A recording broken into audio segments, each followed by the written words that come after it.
तुम्ही असा विचार की कुठल्या गोष्टीवर होत नाही. कारण अक्षरापासूनची जी सृष्टी बनलेली आहे, ही जर या शास्त्राची मान्य असेल की अ पासून सगळ्या सृष्टीची निर्मिती झाली, तर याच्या यावत वस्तूवर व तुमच्या शारीरिक, मानसिक आरोग्यावर, तुमच्या व्याधीवर, तुमच्या कर्तृत्वावर, तुमच्या आजूबाजूच्या वातावरणावर, तुम्ही जिथे काम करता त्या व्यवसायावर, या सगळ्या गोष्टींचे अक्षरांच्या स्पंदनाचे परिणाम होत असतात.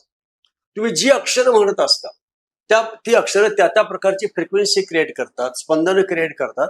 त्या अक्षराच्या गुणधर्माप्रमाणे तुमच्या त्या क्षेत्रावर, म्हणजे शारीरिक असेल, व्याधी असेल, मानसिक असेल, भौतिक म्हणजे सुख समृद्धी असेल किंवा तुमची आध्यात्मिक प्रगती असेल, सर्वच क्षेत्रावर अक्षरांचा परिणाम होतो. तर मंत्र किंवा स्पंदनाला पर्याय नाही.